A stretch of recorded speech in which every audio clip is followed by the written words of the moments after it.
کہ تم نے روزہ میرے لیے رکھا، پیاس لگی میرے لیے نہیں پانی پیا، خیال ہے پانی پی لوں، لیکن اس لیے پانی نہیں پیا کہ میرا خدا مجھے دیکھ رہا ہے، خیال ہے کھانا کھا لوں، اس لیے نہیں کھایا کہ میرا خدا مجھے دیکھ رہا ہے، تنہائی کے اندر دل کیا کہ میں کوئی ایسا کام کر جاؤں جس سے مجھے توانائی مل جائے، لیکن نہیں اگر کیا تو ماذ کس وجہ سے؟ میرا خدا دیکھ رہا ہے۔ سبحان اللہ۔ وہ جو تصور خدا کے دیکھنے کا ہے وہی روحانیت ہے، وہی ایمان ہے، وہی مسلمان ہونا ہے، اور وہی تابعداری اور اطاعت گزاری اور فرما برداری ہے کہ ایک مسلمان کے اندر اس حد تک احساس ذمہ داری ہوتی ہے کہ میرا خدا مجھے دیکھ رہا ہے اور میں نے اپنے خدا کے اس حکم کو کس طرح مکمل کرنا ہے۔ تو اس لیے جب اتنا بڑا عمل اللہ جل مجدہ کی رضا کی خاطر ایک مسلمان کرتا ہے تو پھر اللہ کیا فرماتے ہیں؟ الصوم لی وانا اجزی بہ، پھر میں اس کی جزا ہوں، میں اس کا بدلہ ہوں، اس نے میری خاطر سارا کچھ کیا، اب میں اس کو جو یہ طلب کرتا ہے، خواہش کرتا ہے، میں اس کو دوں گا۔ سبحان اللہ۔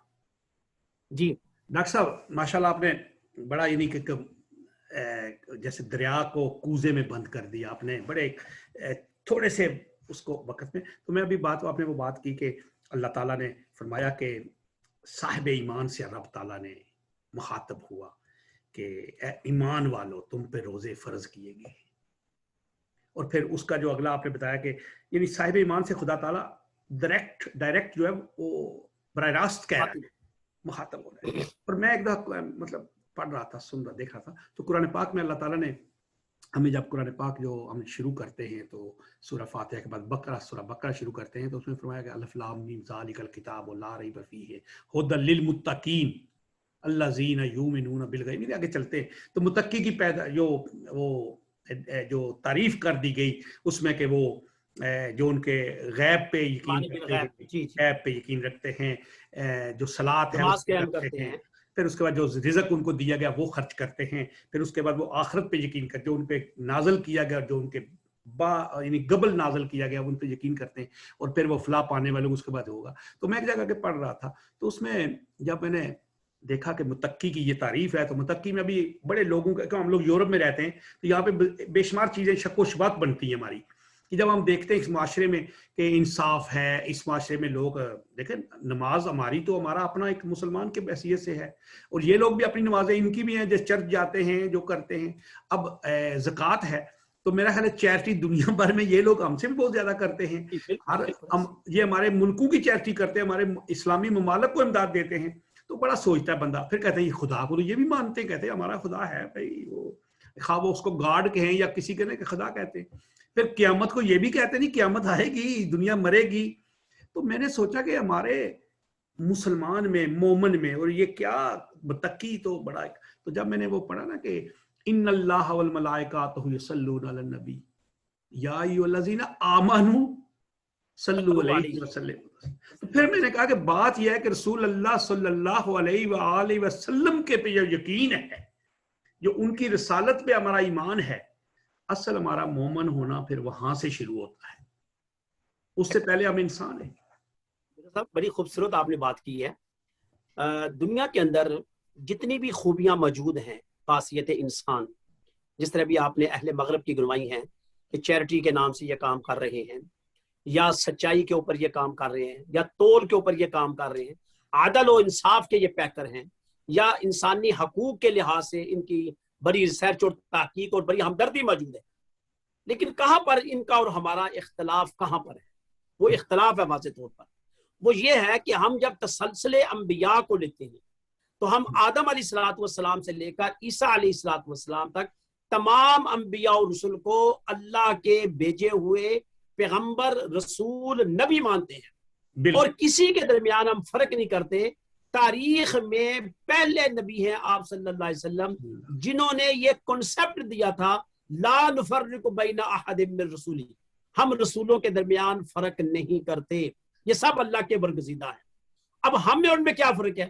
ہم جب نبی مکرم صلی اللہ علیہ وسلم کو اللہ کا نبی، اللہ کا رسول، پھر آخری نبی، آخری رسول مانتے ہیں، ایمان لاتے ہیں، تو ہمارا ایمان تسلسل کے ساتھ ہے، آدم علیہ السلام سے لے کر عیسیٰ علیہ السلام تک، اور عیسیٰ علیہ السلام کے بعد نبی مکرم صلی اللہ علیہ وسلم تسلسل ہے. اگر وہ موسیٰ علیہ السلام کو مانتے ہیں تو وہ آگے عیسیٰ علیہ السلام تک بات ختم کر دی. اگر کوئی عیسیٰ علیہ السلام کو مانتا ہے تو انہوں نے نبی مکرم صلی اللہ علیہ وسلم کو آخری نبی تسلیم نہیں کیا. اس لحاظ سے پہلا ہمارا اور ان کا جو اختلاف ہے کہ وہ اللہ کے برگزیدہ انبیاء جو کہ بھیجے گئے ہیں ان کے اوپر ایمان ہی ان کا تسلسل قائم نہیں ہے. وہ ہمارے پیارے نبی صلی اللہ علیہ وسلم کو آخری رسول تسلیم نہیں کرتے. جب وہ آخری رسول تسلیم نہیں کریں گے تو ارکان اسلام کو کیسے مانیں گے؟ جب ارکان اسلام کو نہیں مانیں گے تو قرآن جامع کتاب ہے, اس کے جامع علوم ہے.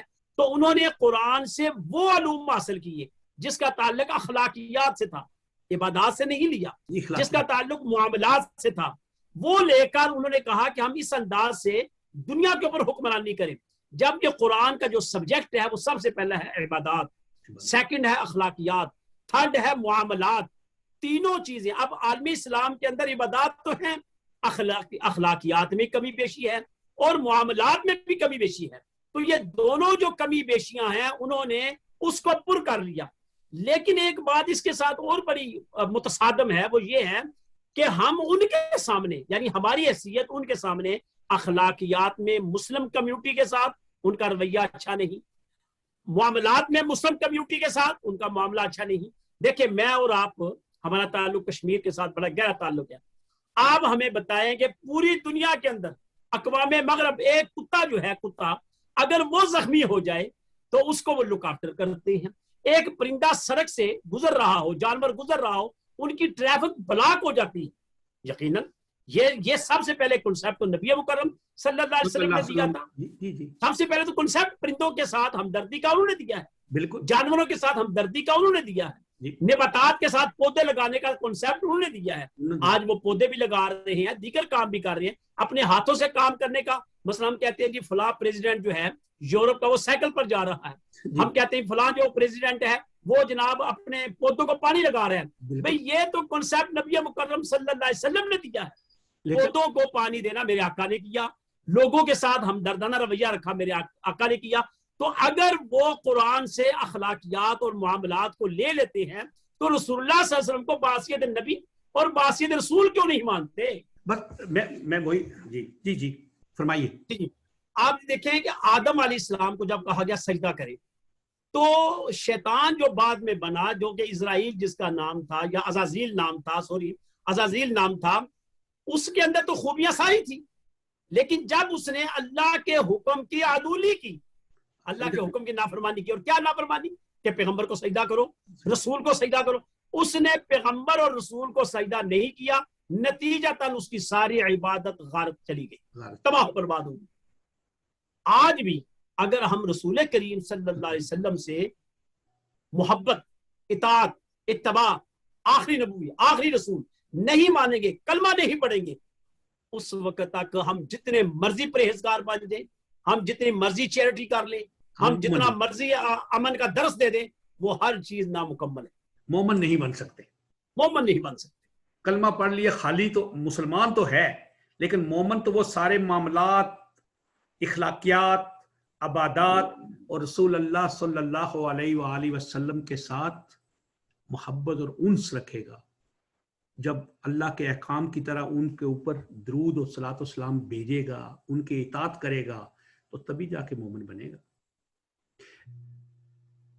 آپ کی آواز آپ کا بند ہوا ہوا ہے, آپ کا مائکروفون بند کیا ہوا ہے آپ نے کہیں سے, مائکروفون. دیکھیے اب ٹھیک ہے. اچھا, جس طرح بھی آپ نے پڑھا ہدی للمتقین, آپ نے پڑھا ہدی للذین یؤمنون بالغیب, بھائی اب اس کے آگے یہ دیکھیں متقیوں کی آیات 5 اور 6 ہیں, آگے 2 آیتیں ہیں صرف کافروں کے بارے میں. کیا؟ ان الذین کفروا سواء علیہم اانذرتہم ام لم تنذرہم لا یؤمنون. آپ ان کافروں کو سمجھائیں نہ سمجھائیں, ان کو ڈرائیں نہ ڈرائیں, ان کو دعوت دیں نہ دیں, ان الذین کفروا سواء علیہم اانذرتہم ام لم تنذرہم برابر ہے. لا یؤمنون, یہ مومن نہیں ہو سکتے. کیوں؟ ختم اللہ علی قلوبہم وعلی سمعہم وعلی ابصارہم غشاوہ. اب کتنی بڑی بات ہے, مہر لگ گئی ان کی آنکھوں پر, ان کے کانوں پر. اب مہر کا مطلب یہ تو نہیں ہے آنکھیں بند, آنکھیں تو ہیں, کان تو ہے ان کے, یہ سب کچھ موجود ہے. تو مہر کس بات کی ہوئی؟ ان کے اندر تعصب ہے, ان کے اندر پیغمبر مصطفیٰ صلی اللہ علیہ وسلم کے بارے میں وہ گوشہ نہیں ہے, وہ مہر ان کے اندر موجود ہے. فرمایا ان کو اٹھا کر پھینک دو. اللہ تعالیٰ نے ان کے لیے طے کر دیا وَلَهُمْ عَذَابٌ عَظِيمٌ, ان کے لیے دردناک عذاب. اب وہ جب یہ آیتیں قرآن کی پڑھتے ہیں نا, تو وہ کوشش کرتے ہیں کہ مسلم کمیونٹی کو اتنا مسائل میں الجھا دیں کہ ان کا خدا کے اوپر اعتماد, رسول مکرم صلی اللہ علیہ وسلم کی ذات اطہر پر اعتماد کم ہو جائے, کہ ہے کہ ہم خدا کو بھی پکار رہے ہیں, خدا کے رسول کو بھی پکار رہے ہیں, ہمارے اوپر ظلم ختم ہی نہیں ہو رہا. اب دیکھیں 2 سال سے کشمیر کے ساتھ کیا ہو رہا ہے. وہ کرفیو کی زد میں ہے, غذا کی قلت کی زد میں ہے, بچے اور بچیاں بڑے اور چھوٹے سارے کے سارے. صرف ہم کشمیر کے مسئلے کو اگر نوٹ کر لیں, 70 سال سے ہم اغیار کی ریشہ دوانیوں کا شکار ہیں. کوئی ایک قومی ادارہ, کوئی ایک بین الاقوامی ادارہ آج تک اس کی آواز کو سن نہیں پا رہا. ڈاکٹر صاحب شام کوئی بات الگ. جی ایک عرض ہے, یہ جو کشمیر کا معاملہ ہے نا, مجھے تقریباً 25-27 سال ہو گئے ان کے ساتھ زیادہ وابستگی. پاکستان میں بھی تھا, آپ کو معلوم ہے کہ میں کوئی اور سیاست کے تھوڑے معاملات تھے, تو یہاں پہ ہم نے آ کے کشمیر کے بارے میں بات کی. اب ابھی بات نکل آئی, حالانکہ ہمارا پروگرام یہ اس میں نہیں ہے. کشمیر کا معاملہ یہ کہ وہ کہتے ہیں کہ اغیار سے زیادہ اپنوں نے بڑے زخم دیے ہوئے ہیں نا. جو آزاد کشمیر ہے, جس کو ہم آزاد کشمیر, یہ 4000 کچھ سو مربع میل بنتا ہے, تو باقی تو اصل سارا علاقہ ادھر ہے. اس میں بین الاقوامی ادارے تو اسی وقت عمل کرتے ہیں جب کوئی ثالثی مانتا ہے. ہم نے بڑی کوشش کی, ہم نے جہاں پہ ہیومن رائٹس کے جو کمشنر ہیں ان کے ساتھ ملاقاتیں کی, ہم نے یادداشتیں بھیجی, ہم نے مظاہرے کیے, کرتے بھی ہیں, یونائٹڈ نیشن میں بھی جاتے ہیں, پاکستان سے بھی احباب آتے ہیں, ان کو ہی ملاتے ہیں. لیکن وہ جو اصل ہم نے دیکھا ہے نا, اس میں صرف یہی ہے کہ اس کو اسی طرح ہی انہیں رہنے دینا ہے, اس کا حل نہیں کرنا.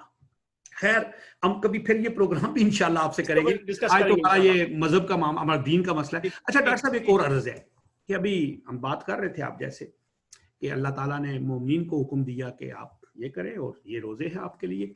اب جو ہم لوگ, کیونکہ ہم پاکستان سے ہمارا تعلق ہے, ہم وہیں پہ رہتے ہیں, یہ جو رمضان المبارک کے مہینے میں ابھی مومن کی بات ہوئی, کلمہ سارے پڑھتے ہیں.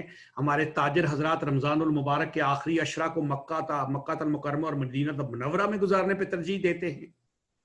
اب یقین کیجئے ہم یورپ میں ہیں, ان کے 3-4 مذہبی تہوار ہوتے ہیں. ایک اپریل میں ہوتا ہے ایسٹر کا, اور دسمبر میں ان کا ہوتا ہے کرسمس, جو میں پیدائش ہوتا ہے عیسیٰ علیہ السلام کا, اور اس کے بعد جنوری میں پھر ایک ان کا آتا ہے, جس طرح وہ ہمارا ایک بڑی عید ہوتی ہے, ایسے ان کا ایک سسٹم ہوتا ہے قربان کرنے. آپ یقین کیجئے کہ اس وقت جو چیزیں ہیں نا, یہ جو کپڑے وپڑے ایسے جو لوگوں کو عید پہ یا ہمارے جو ضرورت ہوتی ہے, ان کی پرائز 75% کم ہو جاتی ہے. 75%. آپ یقین کیجئے مجھے 31 سال ہو گئے یہاں پہ ڈاکٹر صاحب, کبھی چینی کی قیمت, آٹے کی قیمت, چاول کی قیمت, دودھ کی قیمت, مکھن کی قیمت 10 پیسے کا فرق پڑا ہوگا, بلکہ بریڈ سستی ہوئی ہے. ہمارے وہ مسلمان جنہوں نے, میں نے آپ کے لیے, آپ کے ساتھ اس لیے کہ آپ ماشاءاللہ بڑے معتدل میں آپ کو جانتا ہوں کہ ہمارے علماء کرام رمضان المبارک ہو یا اس سے پہلے جمعے والے دن خطبہ دیتے ہیں, 1.5-2 گھنٹے تقریریں کرتے ہیں علماء ہمارے. کہیں اب تو پاکستان میں لاؤڈ سپیکر پہ پابندی لگا دی, پہلے تو ہم لوگ جب تھے تو الحمدللہ لمبی ہماری باتیں ہوتی تھی. وہ درس بھی دیتے ہیں, وہ لوگ مسجد میں چیریٹی بھی لوگ کرتے ہیں, جا کے بیٹھ کے تو روتے بھی ہیں, ہر چیز کرتے ہیں.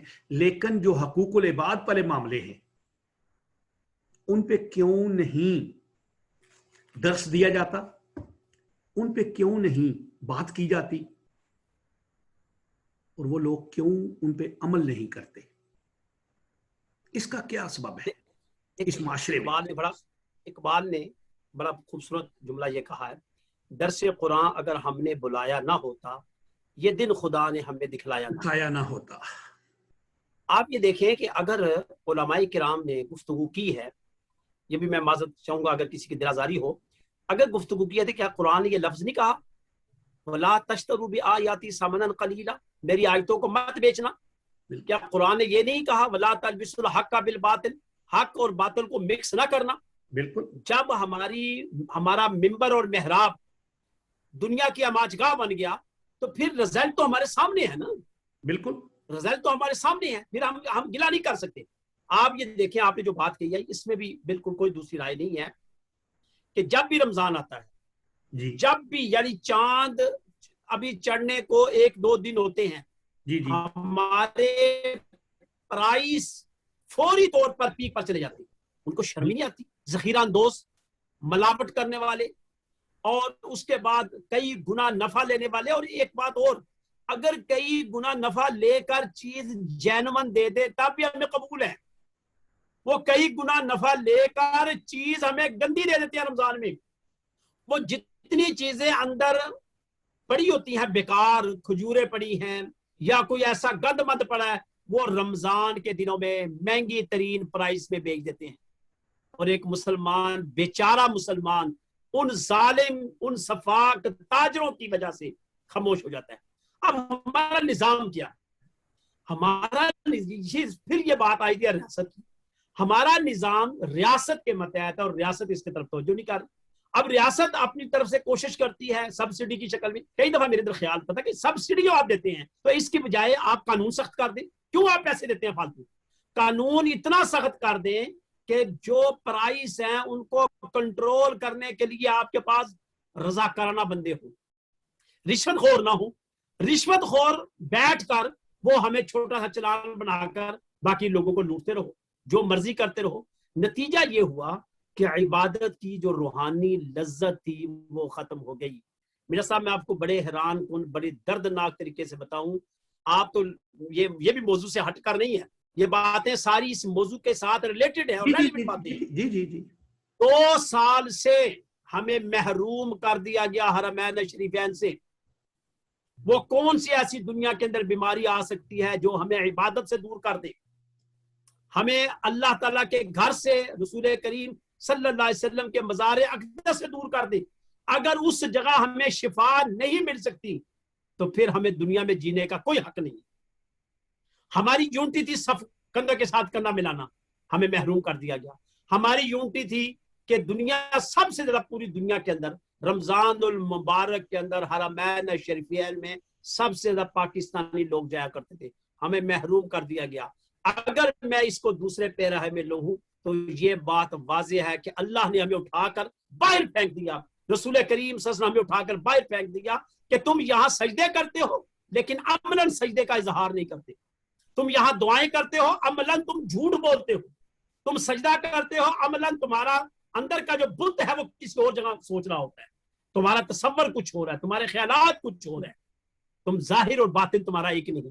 اب آ جائیں قرآن کا وہی رکوع جس کا ایک حصہ آپ نے پڑھا، دوسرا میں نے پڑھا کفر کا، اب تیسرا سب سے طویل رکوع ہے. وَمِنَ النَّاسِ مَن يَقُولُ آمَنَّا بِاللَّهِ وَبِالْيَوْمِ الْآخِرِ وَمَا هُم بِمُؤْمِنِينَ. ان میں سے دیکھیں، ان میں سے کچھ لوگ وہ ہیں جو اللہ پر بھی مان لاتے ہیں، آخرت پر بھی مان لاتے ہیں. پیارے محبوب صلی اللہ علیہ وسلم، آپ ان کو بتا دیں یہ مومن نہیں ہیں، یہ مومن نہیں ہیں. یخادعون اللہ، یہ دغا دیتے ہیں اللہ کو. یخادعون اللہ. اب دیکھیں جملہ کیا ہے، وَمِنَ النَّاسِ مَن يَقُولُ آمَنَّا، جملہ وہ طے ہے. وَبِالْآخِرَةِ، وہ بھی جملہ طے ہے.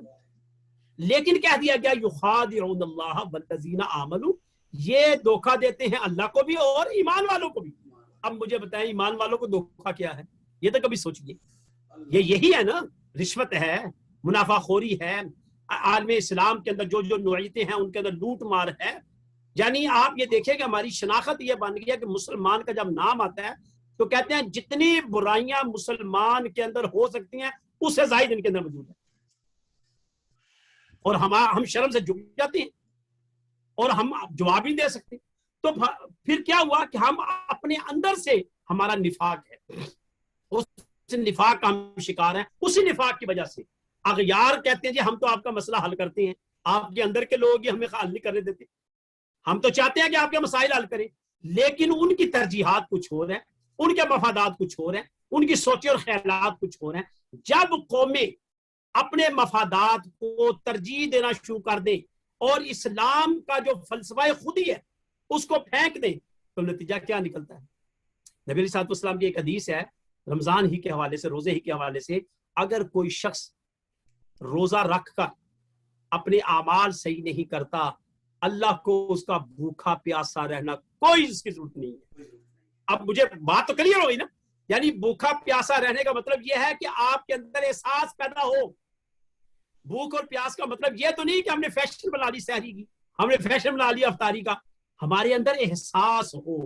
ایک ایسی ملت موجود ہے جس کو اللہ جل مجدہ رمضان کے روزوں کی شکل میں احساس ذمہ داری کہ تمہاری رسپانسبلٹی کیا ہے اس کے بارے میں احساس پیدا کرو اپنے اندر۔ تم نے روزہ بھی رکھنا ہے، تم نے نماز بھی پڑھنی ہے، تم نے عبادت بھی کرنی ہے، تم نے کاروبار بھی کرنا ہے، روزہ رکھتے ہوئے جھوٹ۔ اگر ہم رمضان کے اندر صحیح طور پر اسلام کو امپلیمنٹ کر لیں، باقی 11 مہینے تو ہم بالکل صحیح ہو جائیں گے۔ لیکن کیا نکلتا ہے کہ روزے کے اندر ہم سب سے زیادہ ذخیرہ اندوزی کر کے، منافع خوری کر کے پورے 11 مہینوں کا ہم سارا مال کلیکٹ کر لیتے ہیں۔ اس کے بعد پھر کہتے ہیں جی اب ہم نے زکاتیں دینی ہے، اب ہم نے حج کرنا، عمرہ کرنا ہے۔ جی کل میرے ایک محترم بزرگ ہیں، مفتی صاحب ہیں، ہزارہ سے ہیں، ایبٹ آباد سے، ان سے میری بات ہو رہی تھی فون پہ، ایسے ہی باتیں کرتے کہنے لگے جی پرسوں میں اور میرے فلاں سید صاحب شاہ صاحب ہیں، ہم دونوں بازار جا رہے تھے تو واپسی میں گھر والوں کا فون آیا کہ مفتی صاحب واپسی پہ لیمن لے کے آ جائے، وہ نیمبو۔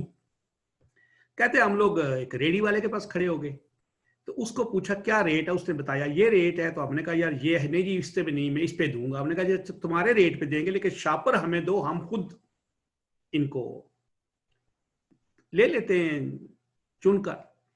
اس نے کہا جی ٹھیک ہے۔ اب اس ریٹ نے اپنی مرضی کا لگا لیا اور کہتے جی ہمیں شاپر دے دیا۔ کہتے میں نے آرام سے الحمدللہ، وہ بزرگ آدمی ہے ہم سے بڑے ہیں، تو کہنے لگے جی کہ میں نے وہ نیمبو اس میں ڈالنے شروع کر دی، اور دوسرے شاپر میں میرے جو شاہ صاحب سے تاس انہوں نے ڈالنے شروع کر دی۔ اب دونوں نے 1-1 کلو نیمبو لیے۔ کہتے وہ ہم نے اس کو لفافہ دیا، اس نے ایسے دیکھا تولا، اس کے بعد نیچے رکھ لیا، پھر دوسرا لیا، پھر نیچے سے ایک اور شاپر نکالا نیچے سے جھک کر، اس میں وہ دونوں شاپر ڈال کے ہمیں دے دیے، پیسے لے لیے۔ وہ کہتے ہم گھر چلے گئے، پہلے وہ شاہ صاحب نے مجھے اتارا اور پھر خود چلے گئے۔ جب میں نے گھر آیا لیمن دیے تو جب گھر والوں نے نکالے تو سارے وہ نرم نرم، ڈیلے ڈیلے، خراب۔ تو اب گھر والے مجھے تو میں نے سوچا کہ شاہ صاحب نے جو ڈالے وہ اس طرح کے ہوں گے۔ چلو اس کے بعد میں نے اپنے گھر والوں کو کہا چلو ٹھیک ہے جو ہو گیا۔ کہتے 2 دن کے بعد شاہ جی صاحب نے مجھے ملے، جی آپ کی نظر ابھی کمزور ہو گئی علامہ صاحب ہے۔ وہ کیوں؟ انہوں نے کہا جی آپ نے جو نیمبو ڈالے تھے میرے پاس وہ تو سارے خراب تھے، وہ آپ والا لفافہ مجھے آ گیا۔ انہوں نے کہا جی مجھے آپ والا آ گیا۔ تو اس نے کہا جی کہ بات یہ ہے کہ اصل میں کہ ہمارے اندر بے ایمانی اس طرح کی رچ اور بس گئی ہے۔ ایک عالم دین ہے سامنے ہے، اس نے اعتماد خود ڈالے ہیں، اب وہ بندہ مخمسے میں پڑ گیا کہ میرے دونوں کے ساتھ کہ کہنے لگے پہلے تو میں نے سوچا کہ انہوں نے شاہ جی مجھے یہ کر گئے ہیں، تو شاہ جی نے سوچا مفتی صاحب مجھے یہ کر گئے ہیں، تو وہ ریڈی والا بچ گیا بیچ میں سے۔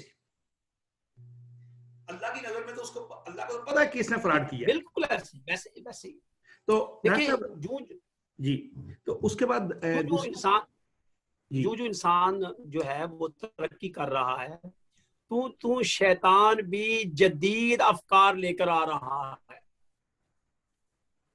وہ طریقے بتاتا ہے کہ اس طریقے سے لوگوں کے ساتھ زیادتی کرو۔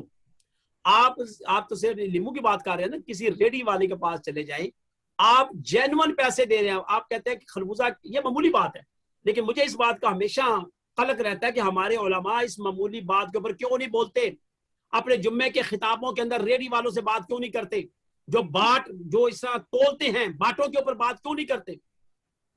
آپ ریڈی والے کے پاس چلے جائیں، اسے کہیں کہ خربوزے کا کیا ریٹ ہے، وہ کہے 200 روپے کلو، آپ اس کو کہیں یہ لو 200 روپیہ، 200 روپیہ اس نے جینون لیا، حالانکہ مہنگائی ہے، آپ مہنگائی کو چھوڑ دیں، اس نے ایک چیز کے جینون پیسے لیے، جب چیز دینے لگا تو وہ چیز خراب تھی اور اپنے ہاتھ سے وہ خراب لفافے میں ڈال رہا ہے۔ اب مجھے بتائیں کہ اس حد تک ہمارا استحصال ہو رہا ہے اور اس حد تک وہ سریعام بے ایمانی کر رہے ہیں، اس کو پوچھنے والا کوئی نہیں۔ آپ اس کو بھی چھوڑ دیں، بہت بڑے ڈپارٹمنٹل سٹور، میں کئی مرتبہ وہاں جاتا ہوں، وہاں لکھا ہوتا ہے کہ یہ جو گھی ہے آپ کے پاس یہ 200 روپے کا ہے اور دوسرا جو ہے 190 کا ہے پر کے جی. میں نے جو 190 والا اس سے پوچھا کہ یار یہ کیا ہے, کہتا ہے یہ 900 گرام ہے, پورا کلو نہیں 100 گرام کم ہے.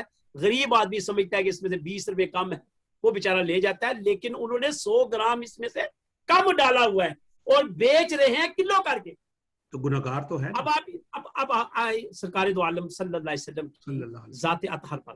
مدینہ کے بازاروں میں مرزا صاحب ہم اتنے پیارے رسول صلی اللہ علیہ وسلم کے امتی ہیں کہ مدینہ کے بازاروں کے اندر آپ صلی اللہ علیہ وسلم گھومتے بھی تھے, ترازو بھی چیک کرتے تھے, بوریوں کے اندر جو چاول گندم جو پڑے ہوتے تھے آپ بمبو مار کر ایسے چیک کرتے تھے کہ اوپر آپ نے مال ہلکا رکھا ہوا ہے, نیچے گیلا رکھا ہوا ہے. یعنی جب وہ بندہ مارتا ہے نا تو جس طرح گوشت کو پانی لگا کر یہ بیچتے ہیں تو سوکھا گوشت بکے گا تو بوٹیاں زیادہ چلی جائیں گی, جب گیلا ہوگا تو پانی کی وجہ سے وزن پڑ جائے گا. اور سرے عام پوری دنیا دیکھ رہی ہے, اور اس کے اوپر ہمارے ہاں اسلامک کنٹریز کے اندر کوئی سزا نہیں ہے. اسلامک کنٹریز کے اندر واضح طور پر علماء اسلام قطعاً اس کے اوپر نہیں بولتے. اگرچہ ہم میرے خطاب کے اندر ہمیشہ میں ان چھوٹے چھوٹے موضوعات کے اوپر میں گفتگو کرتا ہوں اور میں کہتا ہوں کہ تم خدا کے سامنے جواب دو. اس سے بہتر ہے کہ تم مت نماز پڑھو, اس سے بہتر ہے مت مسجد میں آؤ, اس سے بہتر ہے مت روزے رکھو, اس سے بہتر ہے مت زکات دو. لیکن آپ جس طرح لوگوں کے ساتھ دھوکہ اور فریب کر رہے ہو, کل خدا کی بارگاہ میں کیا منہ لے کر جاؤ گے؟ اچھا وہ تو کچھ منہ لے کر جائیں گے کہ نہیں جائیں گے, ہم کہاں کھڑے ہیں؟ دیکھیں نا, کنتم خیر امت اخرجت للناس تأمرون بالمعروف وتنہون عن المنکر, تم ایک بہترین امت ہو جو کہ لوگوں میں سے منتخب کی گئی ہے. کیا؟ امر بالمعروف کرنا, ونہی عن المنکر کرنا, یعنی لوگوں کو نیکی کا حکم دینا اور برائی سے منع کرنا. یہ ہمیں اسپیشلی طور پر ایک نبی مکرم صلی اللہ علیہ وسلم کی ذات اطہر سے ایک پیغام ہے, ہماری ایک ڈیوٹی لگائی گئی ہے, لیکن ہم اس ڈیوٹی پر کس حد تک عمل پیرا ہیں یہ بھی سب کے سامنے.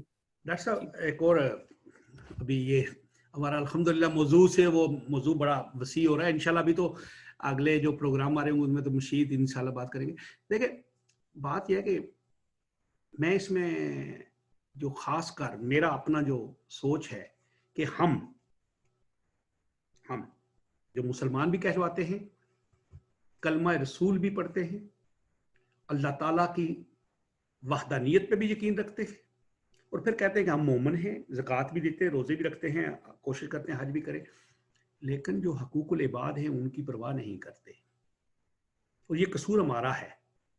علماء دین کا میں قصور نہیں کہتا, لیکن ان میں تھوڑا سا آپ نے, میرا خیال ہے مجھے ایک دفعہ بڑی پرانی بات ہے, آپ نے فرمایا تھا کہ مولوی جو ہے نا جب خود کفیل ہو نا تو بات پھر کرتا ہے. میرا خیال ہے مجھے ابھی تک یاد ہے ذہن میں, یہ بھی میرے درس کا حصہ ہے. میں کہتا ہوتا ہوں علماء کو سٹیٹس دیا جائے, بالکل صحیح ہے. 1988-87 کی بات ہے جب ہم نے بات کی تھی آپ. تو بات یہ ہے کہ مولوی, جب ہم مولوی جس کو عالم دین ہے, ہم تو مولوی, تو ابھی مولوی کا مسئلہ یہ ہے کہ ہم نے مولوی ہر داڑھی والے کو مولوی کہنا شروع کر دیا. مولوی کہنا شروع کر دیا, خواہ وہ میری طرح جیسے وہ مولوی ہے, داڑھی رکھ لیا مولوی ہو گیا. اب وہ جو غلط کام کرتا ہے وہ مولوی کے ذمہ پڑ جاتے ہیں. وہ چوری کرے, جیب کاٹے, مولوی جیب کاٹی, حالانکہ مولوی کا تو اس میں مولوی تو ایک اور چیز تھی, لیکن مولوی نے ایسے آپس میں مکس کر دیا کہ ہم نے مولوی کو بدنام کرنا شروع کر دیا. اور اس کے بعد دوسری بات عوام کی کیا ہے کہ وہ ایسے چسکے لگاتے ہیں کہ مولوی صاحب کے خلاف کوئی بات داڑھی والے کے خلاف مل جائے, اس کو فوراً ہم ایک پورا سوشل میڈیا ہوا بنا دیتے ہیں, اور یہ اس خاص سلوگن کو بدنام کرنے کی کوشش کرتے ہیں. اور میڈیا ہمارا بڑا عمل دخل دیتا ہے اس لیے کہ لوگوں کو دین سے متنفر کیا جائے. صحیح ہے. میں نے کل ایک ویڈیو مجھے کسی نے بھیجی, ابھی ہم لوگ نہیں اس کو لگایا, ایک داڑھی اور سفید ریش بندہ تھا, اس کی داڑھی مونڈ رہے تھے اور بویں, اور کہ اس نے بچی کے ساتھ زیادتی کی کوشش کی.